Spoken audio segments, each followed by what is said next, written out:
Okay, this week we're going to talk about the benefits of slow, intentional movement. So, I think we have often associated moving our bodies with a thing that we do to burn off calories. And so maybe you have a tendency to prioritize or consider exercise to be things that make you sweat, make you put in effort. But when it comes to movement for pain in particular, there's a lot of benefit in um, spending time in your body and connecting with the sensations that are coming up in your body. So the in the newsletter this week, there's a link to a blog post from this clinical researcher who runs a program in neuromuscular training for pediatric pain. And I just was so taken by this article because my chronic pain, if you know my story, began when I was 13. So I have a real kind of strong interest in, what can we be doing to help young people who develop persistent pain manage it better. And so what this person found, she tells this researcher tells this great story on the blog of the International Association for the Study of Pain, and talks about how she kind of ended up connecting with this sports medicine specialist in neuromuscular training.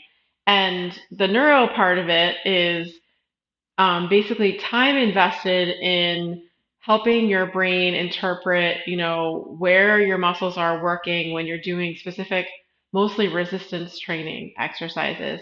And what they found is that when they were kind of gradually increasing the complexity and the load of the exercise by basically only using body weight, but reducing the assistance, but doing it in such a way that young people were able to very slowly progress in complexity and understand exactly where their body is supposed to be feeling in exercise. Obviously, if you're doing a squat, like you don't want to feel neck strain, right? Or, you don't probably want to feel back discomfort. And so having them move really slowly and have someone watch them and say, what are you feeling right now? Is this uncomfortable? If it is, maybe adjust this way. And I realize in hindsight that this is actually the kind of exercise that really got me starting to feel better because there's that feedback loop of what are you feeling in your body? And I'm like, I don't know, I feel scared right now. And then the person might say, okay, where's that fear showing up for you? And it's like, well, it's in my low back. And okay, well, why don't you try, supporting your hips with something, or why don't you try rotating your torso a little bit one way or the other? And oftentimes you'll kind of realign where your muscles are working, and it'll turn out that what felt like pain was actually muscles just doing things that maybe they hadn't done in a long time.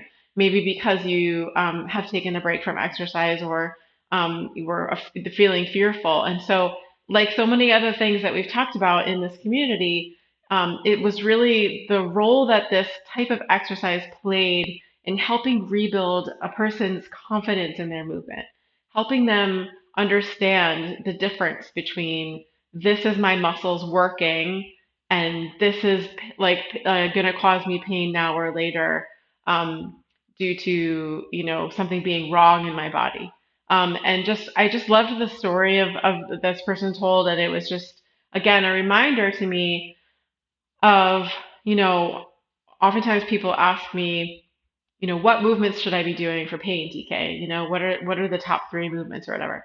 And I can usually recommend some things for specific, physical issues, but when it really comes right down to it and we're talking about pain, it matters how you move more than it matters what you do. And so moving with intention, moving with that feedback loop so that you're like, I'm feeling discomfort. What is that discomfort? Is it burning? Is it tingling? Is it stabbing? What does it mean? Is it connected to my being afraid of this movement? Is it genuinely because I'm doing too much? Especially if you're doing things in a Pilates environment, which is not super heavy load, or with body weight with support. There really isn't any reason typically that you'll be damaging anything unless you're doing some like super powerful jumping or something.